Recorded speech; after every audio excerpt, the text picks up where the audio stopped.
আমার বন্ধুগণ, আমার ভাইরা, আমি যে কথা বলছিলাম যে আল্লাহ রাব্বুল আলামিন যে রবের পরিচয় দিলেন, এরপর থেকে কিন্তু আমাদের কিন্তু একে একে একে একে ধাপে ধাপে আমাদের কাছ থেকে কিন্তু সময় চলে যাচ্ছে।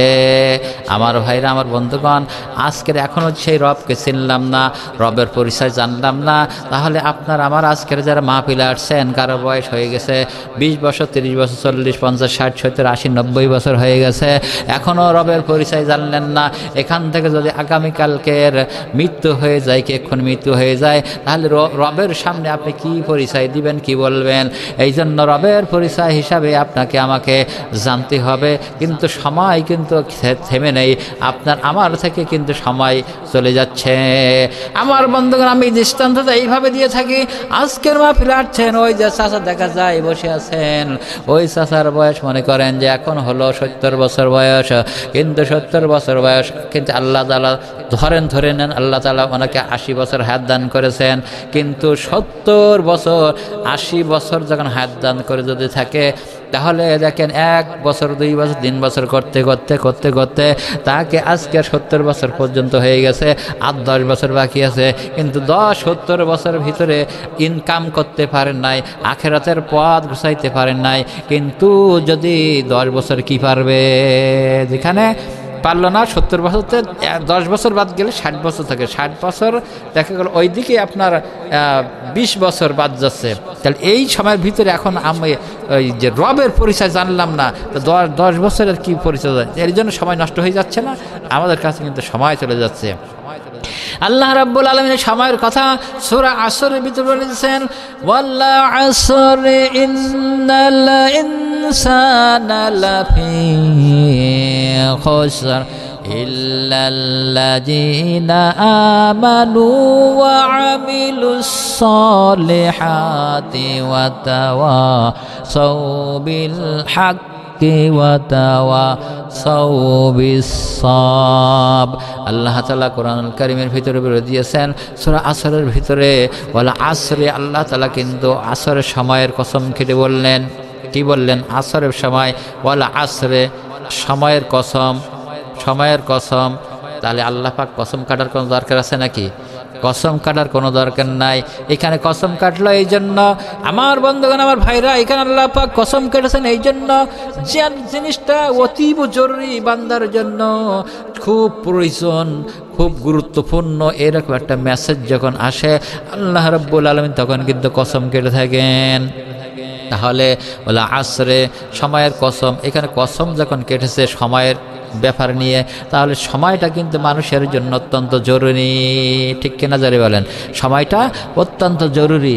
এই জন্য সময় আপনার কাছ থেকে চলে যাচ্ছে, আমার কাছ থেকে চলে যাচ্ছে।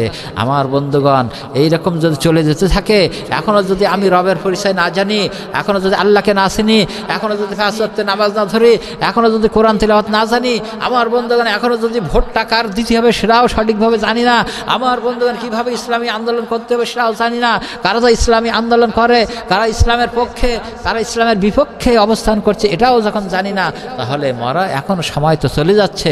যাওয়ার পরে জানবেন কখন? মারা যাওয়ার পরে আল্লাহ তাআলা যদি বলে যে তোমাকে আমি কি এত যে বছর হায়াত দিয়েছিলাম, তুমি এই হায়াতটা কি করেছো? হাদিসের ভিতরে আছে। কিন্তু হায়াতটা কি আপনি কি জবাব দিতে পারবেন? আমি কি জবাব দিতে পারবো? পারবো না। এই জন্য সময় এখনো কাজে লাগাতে হবে। আমার বন্ধুগণ, একটা দৃষ্টান্ত দিয়ে থাকি এইভাবে যে আমার বন্ধুগণ, ইউশা বিন নুন, ওনার জীবনে যে একটা কথা লেখা রয়েছে, সময়টা কিভাবে গেছে, এই জন্য এখানে দুটো কথা বলা হয়েছে। সময় নষ্ট হয়ে গেছে, আর আমার কি জন্য সময় নষ্ট হয়ে যায় সেটা এখানে বলা হয়েছে। আল্লাহ তাআলা বলছেন, তোমাদের সন্তান সন্ততি, তোমাদের ধন সম্পদ, এগুলোর জন্য তোমাদের ইসলাম থেকে, কোরআন থেকে এগুলো পিছায় না রাখে, গাফেল না রাখে। আল্লাহ রাব্বুল আলামিন বলছেন, ইয়া আইয়ুহাল্লাযীনা আমানু লা তুলহিকুম আমওয়ালুকুম ওয়ালা আওলাদুকুম আন যিকরিল্লাহ ওয়া মান ইয়াফআল যালিকা ফাউলাইকা হুমুল খাসিরুন। জারিম, আল্লাহু আকবার। আল্লাহ তাআলা বললেন, ও ঈমানদারগণ, তোমাদের ধন সম্পদ, তোমাদের সন্তান সন্ততি, এগুলো যদি তোমাদেরকে ইসলাম থেকে, কোরআন থেকে এগুলো ফিরাই না রাখে, এই জন্য বলা হচ্ছে সময় আর কি হলো, এই ধন সম্পদ এগুলো তোমাদেরকে কি করে, ইসলাম থেকে, কোরআন থেকে সময়, এই যে সময়টা গুরুত্বপূর্ণ, এইটা কিন্তু এই সব কিছু আমাদের এই ধন সম্পদ, সন্তান সন্ততি, এই জন্য আমাদের নষ্ট হয়ে যায়, ঠিক কিনা? সময় নষ্ট হয়ে যাচ্ছে, হায়াতও সময় কমে যাচ্ছে, আর এই ধন সম্পদের কারণে আমাদের কিন্তু কি হচ্ছে, আমাদের ইবাদত বন্দেগী কমে যাচ্ছে। আমার বন্ধুগান যে কথা বলছিলাম, যেখানে এখান থেকে মিলাই নিয়ে নেন, এই সঙ্গে যে একটা উদাহরণ দিয়েছেন, এই উদাহরণটা দেখেন বাস্তবে মিলাই নিয়ে নেন, যে সময়টা আর অর্থ সম্পদের লোভে কতটুকু আর এখান থেকে আমরা গাফেল হয়ে যাচ্ছি, আমরা ক্ষতিগ্রস্ত হয়ে যাচ্ছি, এই ঘটনা থেকে শিক্ষা নেওয়ার জন্য বলেছেন। আমার বন্ধুগণ, বলা হচ্ছে যে বলা হচ্ছে ইউসা বিন নুন তার জীবনেতে, ইউসা বিন নুন এর জীবনেতে একটা কথা লেখা রয়েছে, সেটা হল এই যে ইউসা বিন নুন ওনার জামানায়, উনি যখন যে আমল ছিলেন, ওই সময় যে মনে করেন তিনি একজন আল্লাহর ওলি ছিল, উনি হলেন আল্লাহর একজন নিকটতম, আল্লাহ তাআলার একজন প্রিয় পাত্র। আমার বন্ধুগণ, মাহবুব বান্দা এরকম একজন আল্লাহর ওলি, তিনি কি করতেন, যখন যে বিষয় আল্লাহ তাআলার কাছে দোয়া করতেন, আল্লাহ রাব্বুল আলামিন তিনি তার মনের বাসনা পূরণ করে দিতেন। কি করতেন তিনি? আল্লাহর কাছে এত প্রিয় ছিল, তিনি যদি হাত তুলে কারোর জন্য কিছু বিষয়ে দোয়া করতেন, আল্লাহ পাক মঞ্জুর করে নিতেন। আমার বন্ধুগণ, কিন্তু ওনার রাজ্যের ভিতরে শাসন করত এক শ্রেণীর লোক রয়েছে, জালেম লোক, যারা, আমার বন্ধুগণ আপনারা দেখেছেন, তারা হলো কোরআনের বিরুদ্ধে চলে, তার মানব প্রস্তুত আইন মত পথ জমিনে প্রতিষ্ঠিত করতে চায়। এক কথা হলো জালেম সরকার, ওই সময় জালেম সরকার ছিল, ওই জালেম সরকার দেখলো যে ওই সময় যে ইসলামী আন্দোলন যারা করে, কোরআনের পথে যারা চলে, তাদের জন্য তাই জালেম সরকার কোনো অবস্থাতেই মানে ভালো ফিল করে পারতেছে না, যে কাজটা করতে চায়, যারা ইসলামী আন্দোলন করে তারা বাধা দেয়। এইবারও ওই জালিম সরকার কি করলো, ইসলামী আন্দোলনের যে নেতা রয়েছে, যে কর্মীরা রয়েছে, তাদের উপরে নির্যাতন চালাতে লাগলো। তারপরেও যখন পারতেছে না, তার মন্ত্রীর পরিষদরা একটা বৈঠক করলো, বৈঠক করে সেখানে পরামর্শ দিল, হুজুর, যদি এই আমাদের এই যে দেশের ভিতরে অমুক জায়গায় একজন আল্লাহর ওলি রয়েছে, ওই ব্যক্তি যদি কারোর জন্য কোনো দোয়া করে, তাহলে আল্লাহ পাক কবুল করে নিয়ে নেন, কিন্তু আজকের যদি তাকে কোনো রকম কৌশল করে আমাদের পক্ষে দোয়াটা করাতে পারে, আর ইসলামী আন্দোলন যারা করে ওদের বিরুদ্ধে দোয়াটা যদি করাইতে পারে, তাহলে আজকের আমরা কামিয়াবি হয়ে যাব। সবাই একমত পোষণ করলো, তাহলে কি করা যাবে? তাহলে ওই যে আল্লাহর ওলি তো কোনো টাকা পয়সায় ফেরবে না, কি করবে না? আমার বন্ধুগণ, তারপরও প্রস্তাব নিয়ে গেছে আল্লাহর ওলি ইউসা বিন নুন, তিনি কি করলেন, যে না কোনো অবস্থাতে সম্ভব না, জালেমদের যে কার্যকলাপ, ইসলামের বিপক্ষে আমি কখনো দোয়া করতে পারবো না, আর ইসলামী আন্দোলন যারা করে, ইসলামী আন্দোলনের যারা মুজাহিদ, তাদের বিপক্ষে আমি কোনো দোয়া করতে পারবো না। ফেরাই দিল। এইবার আবার বৈঠক করলো, করে বলল, সবাই মিলে পরামর্শ করলো, ওই আল্লাহর অলির দ্বারা হবে না, ওর অলির যে স্ত্রী রয়েছে, তার যে বউ রয়েছে, স্ত্রী রয়েছে, তার মাধ্যমে ওই আল্লাহর অলিকে ধরতে হবে। কি করতে হবে? তার মাধ্যমে আল্লাহর অলিকে ধরতে হবে। দেখেন এখানে গুরুত্বপূর্ণ কথা, কিন্তু মানে এখান থেকে আপনারা মানে এইটা থেকে শিক্ষা নেন যে সময় কিভাবে চলে যায়, আর স্ত্রী, ধন সম্পদ, এগুলো কিভাবে ইসলাম থেকে মানে একেবারে মানে আমাদেরকে মানে কোরআন হাদিস থেকে সরাই রাখে। এইটার ভিতরে দৃষ্টান্ত দিয়েছেন, এই উদাহরণের ভিতরে, এই কাহিনীর ভিতরে দিয়েছেন।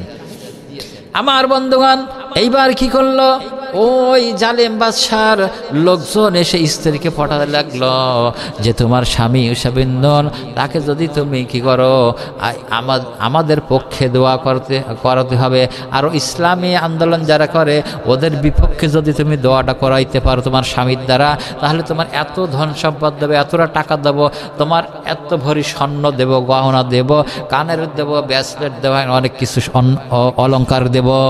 আমার বন্ধুগণ, মহিলাদের কিন্তু একটা স্বভাব রয়েছে, যদি কোনো গহনার কথা বলা হয়, হাতের ব্রেসলেট বলা হয়, দুল বলা হয়, আমার বন্ধুগণ রুলি বলা হয়, বিভিন্ন স্বর্ণের লোভ দেখালো।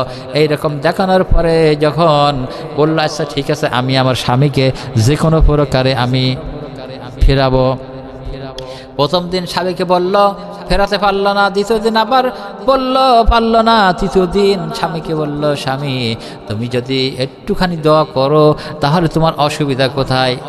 স্ত্রীরা এরকম করে না, স্বামীর সঙ্গে অনেক সময় বসে নিরিবিলি অনেক কথা বলে যে আমাকে এই দাও তা দাও, মুক্ত এরকম বিভিন্ন কথা বলতে বলতে বলতে বলতে একদিন না একদিন দেখা গেল বেশ কিছুদিন যাইতে না যাইতে তার ওই আল্লাহর ওলির মাথার ভিতরে এটা ঢুকে গেল যে একটু দোয়া করি না কি হয়।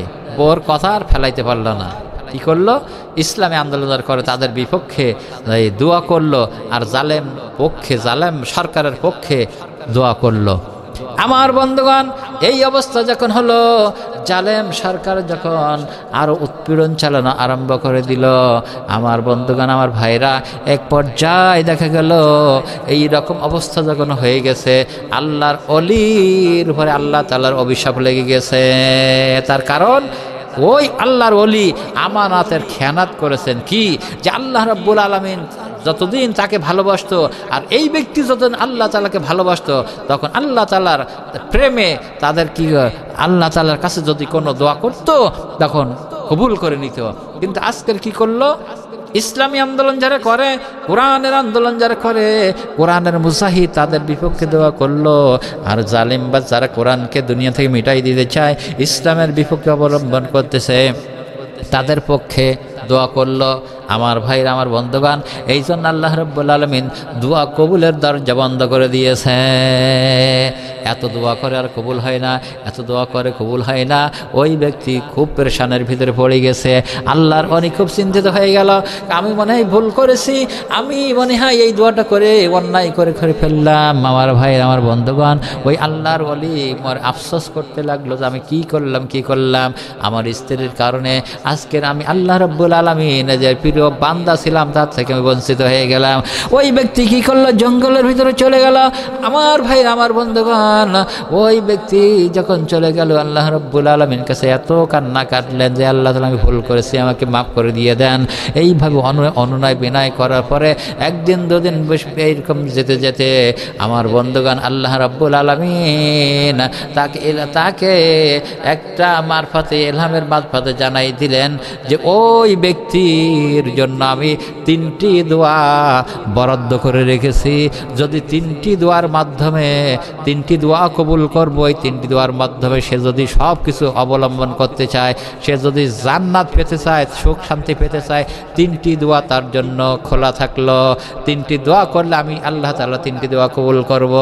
এখান থেকে কিন্তু মিলাই নেবেন কথাটা, যে সময় কিন্তু চলে যাচ্ছে। এই সময় কথাটা এখানে উল্লেখ করেছেন, এই গল্পের ভিতরে সময়ের কথাটা নিয়ে আসছেন, যে সময় যে আপনার জন্য 3টি দোয়া দিয়েছেন, তার কার জন্য কয়টা দিয়েছেন? তার জন্য 3টি দোয়া দিয়েছেন। তাহলে আল্লাহ পাক দিয়েছেন 3টি দোয়ার ভিতরে তোমার হায়াতের পরিবর্তন, জান্নাত, সুখ শান্তি, নাজ নেওয়া সব নিতে পারবা। আল্লাহ তাআলা এইটা জানাই দিলেন যে তুমি 3টি দোয়া করবা, 3টির মাধ্যমে তুমি যা চাবা সেটাই পাবা। আমার বন্ধুগণ, বড় আশা আর ভরসা নিয়ে বাড়িতে আসলেন। বাড়িতে আসার পরে দেখলো খুশি খুশি স্ত্রী, মনে করলো যে খুশি খুশি কারণটাকে একটু শুনি। ওই আল্লাহর ওলি মোটেই বলবে না, স্ত্রী কোনো গতি আবার শুনি ফেললো, বলল আল্লাহ রাব্বুল আলামিন আমাকে জানাই দিয়েছেন, কোন মাধ্যমে জানাই দিয়েছেন যে আমার 3টি দোয়া আল্লাহ রাব্বুল আলামিন কবুল করবেন। আমার দোয়া তো বন্ধ ছিল, আল্লাহ পাক বন্ধ করে দিয়েছিল, কিন্তু আল্লাহ পাক 3টি দোয়া করলে সেই 3টি দোয়ার মাধ্যমে আমি আবার আগের মতো আমি হয়ে যেতে পারবো ইনশাআল্লাহ। আমার বন্ধুগণ, এই কথা যখন বলল, স্ত্রী তখন আবার একটা চান্স ধরে বসলো যে ঠিক আছে, স্বামীর কাছে আবদার করলো যে প্রাণের স্বামী, আপনি 3টি দোয়া আল্লাহ যখন কবুল করবেন, তাহলে একটা দোয়া আমার জন্য করেন, আর 2টো দোয়া আপনি আপনার জন্য করে আপনার যা ইচ্ছা চাই আপনি করে নেন। বললো কি দোয়া? বলল প্রাণের স্বামী প্রত্যেক পুরুষ চায় তার স্ত্রী সুন্দর হোক, এটা চাই কিনা? বলে হ্যাঁ চাই। আমার বন্ধুগণ, আজকের মাহফিলে যারা আসছেন প্রত্যেক ব্যক্তি কিন্তু একজন সুন্দর স্ত্রী দেখলে তার কি সুন্দর স্ত্রী বিবাহ করতে মন চায়, চাই কিনা চাই? আমার বন্ধুগণ, ওই স্ত্রী আল্লাহর ওলিকে বোঝাতে লাগলো যে স্বামী, প্রাণের স্বামী, আপনি আমার জন্য একটা দোয়া করেন। এই দোয়াটা যে আপনার স্ত্রী যে একটু একটু খারাপ দেখতে, কিন্তু আপনি আল্লাহ তাআলার কাছে দোয়া করেন, তিনি যখন সমস্ত বিশ্বের সুন্দরী হিসাবে আল্লাহ তাআলা আমাকে বানাই দিয়ে দেন।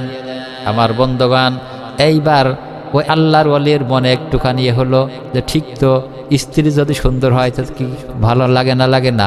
সুঠাম দেহের অধিকারী হলে ভালো লাগে না? লাগে না? আমার বন্ধুগণ, তার মন চায় কিনা চায়? আমার বন্ধুগণ, এটা যখন ওই আল্লাহর ওলির মাথায় খেলে গেল যে যদি একটা দোয়া করি আমার স্ত্রীর জন্য, স্ত্রী যদি সুন্দর হয়ে যায় তাহলে এটা তো আমার ভালো হবে, আমার একটা স্ত্রী, সুন্দর স্ত্রী পেয়ে গেলাম, আমার স্ত্রী একটু দাঁত বের করা, কি একটু রঙে ছাপা, যাই হোক এরকম একটা পর্যায়ে যখন আসে, আমার স্ত্রী তো খুব সুন্দর হয়ে যাবে।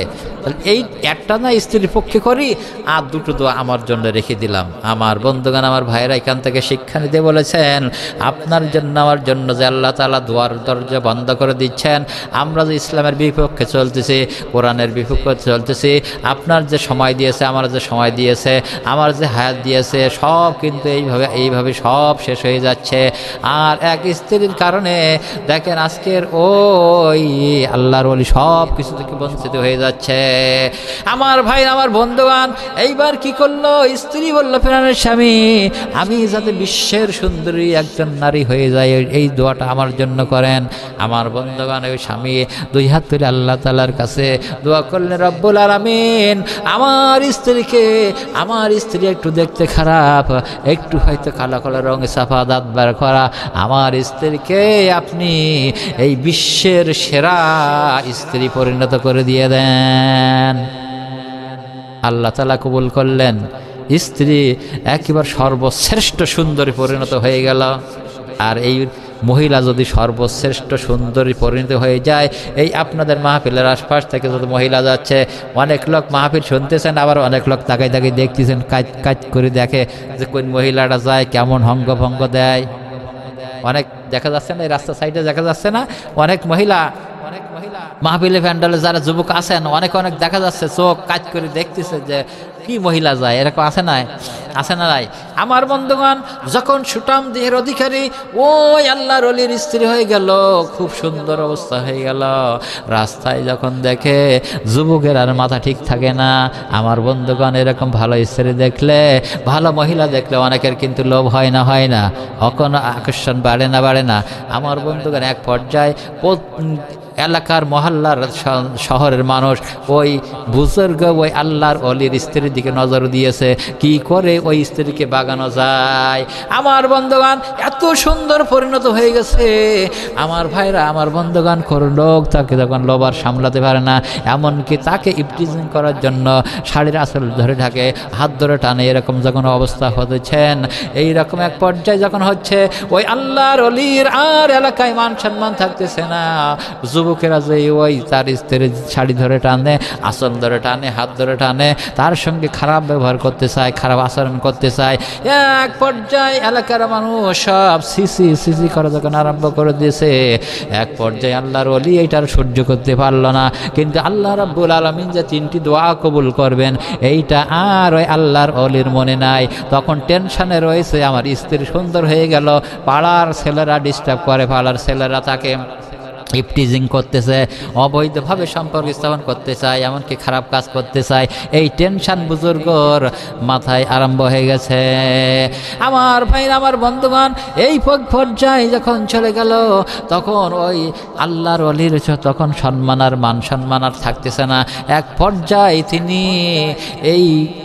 এই ঘটনা যখন ঘটতেছে, তখন তিনি রাগ করে হঠাৎ করে বলে বসল, আল্লাহ তাআলা, আমার স্ত্রী যে এত খারাপ, এত জঘন্য, আপনি তাকে কুকুর বানাই দিয়ে দেন।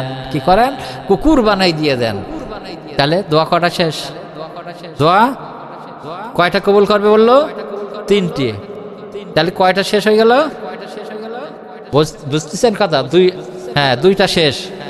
এখন দুইটা শেষ। একটা হলো কি সুন্দর স্ত্রী, আর এবার যখন সুন্দর স্ত্রী পরিণত হওয়ার পরে যখন যুবকরা তারপরে আকৃষ্ট হলো, খারাপ কাজ করতে আর যে উদ্যত হলো, এইরকম ব্যবহার দেখে যখন আল্লাহর ওলির যখন আর কি হচ্ছে না, মান সম্মান আর থাকতেছে না, তখন আর একটা দোয়া করে বসলো, আল্লাহ এই স্ত্রীর কারণে যখন আমার মান সম্মান থাকতেছে না, আপনি তাকে কুকুর বানাই দেন। তাহলে দুটো শেষ হয়ে গেল না? দেখেন, মিলাই নিয়ে নেন। আমার ভাই, আমার বন্ধুগণ, এই পর্যায়ে যখন হচ্ছে, তখন যখন কুকুরে পরিণত হয়ে গেল, আমার ভাইরা যখন কুকুর পরিণত হয়ে গেল, পরিণত হওয়ার পরে এইবার ছেলে মেয়েরা, পাড়া প্রতিবেশীরা সব দেখছে, হাউমাউ করে কাঁদা আরম্ভ করে দিল যে এ কি অবস্থা হলো, আল্লাহর ওলি কি করলেন, দোয়া করে কি করলেন, তার স্ত্রীকে কুকুর বানাই ফেললেন।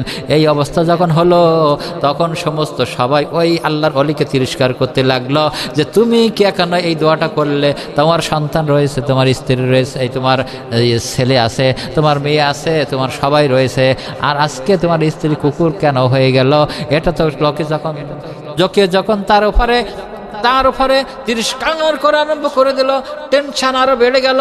ওই আল্লাহর ওলি টেনশন বেড়ে গেল, টেনশন করতে করতে করতে করতে একে স্ত্রীর জন্য টেনশন, কুকুর বানাই দিল টেনশন। এইবার কি করবে, লোকের কথা আর সহ্য করতে পারতেছে না। এইবার আবার একটা দোয়া করে ফেললো, আল্লাহ আমার স্ত্রী আগে যেরকম ছিল ওই রকম বানাইয়া দেন। তাহলে কয়টা দোয়া হলো? তিনটা। তাহলে আল্লাহ পাক তার তিনটির মাধ্যমে আল্লাহ তাআলা নৈকট্য হাসিলের জন্য আল্লাহ তাআলা তিনটি দোয়া কবুল করবেন বলে জানিয়েছেন। এখন তিনটি দোয়া কোথায় গেল? এক গেল ধন সম্পদ, স্ত্রীর কারণে গেল। ধন সম্পদের লোভে স্ত্রী দোয়া করতে বললো, আর সে দোয়া করলো। আর স্ত্রীকে সুন্দরী বানানোর কারণে সে যখন এইরকম কুকীর্তি আরম্ভ করে দিল, এবার দেওয়ার পরে যখন তার মান সম্মান থাকতেছে না, তখন এবার কি করলো? দোয়া আর একটা করলো। এরপরে আবার পুনরায় স্ত্রী যেমন ছিল তেমন হওয়ার জন্য আবার দোয়া করলো। তাহলে নিজের জন্য সময় চলে গেল, নিজের জন্য কিছু করতে পারলো না। এই উদাহরণ থেকে শিক্ষা নিতে হবে আমার বন্ধুগণ। আজকের সন্তানের মোহে পড়ে, স্ত্রীর মোহে পড়ে, ধন সম্পদের মোহে পড়ে, এই সমস্তগুলো, স্ত্রীও দরকার, সন্তানও দরকার, ধন সম্পদও দরকার, তার ভিতর থেকে আল্লাহ তাআলার নৈকট্য হাসিল করতে হবে। কিন্তু আজকের এরকম আল্লাহর ওলির যে অবস্থাটা হলো, একমাত্র যারা ইসলাম চায়, কোরআনের বিজয়ী চায়, তাদের বিরুদ্ধে দোয়া করার কারণে আজকের ওই ব্যক্তির যেমন পরিণত হয়েছে, আজকের আমাদেরও ঠিক ওই রকম ইসলামের বিরোধিতা যারা করছে, কোরআনের বিরোধিতা করছে, তাদের সঙ্গে হাত মেলানোর কারণে আজকের কিন্তু তাদের দরজাও ঠিক আজকের এরকম বন্ধ হয়ে গেছে আমার বন্ধুগণ। তাই আসুন আজকের মাহফিল থেকে শিক্ষা নেব যে আল্লাহ তাআলা যে সময় দিয়েছেন, যে হায়াত দিয়েছেন, হায়াতগুলো আমরা সৎ পথে ব্যয় করার জন্য চেষ্টা করব।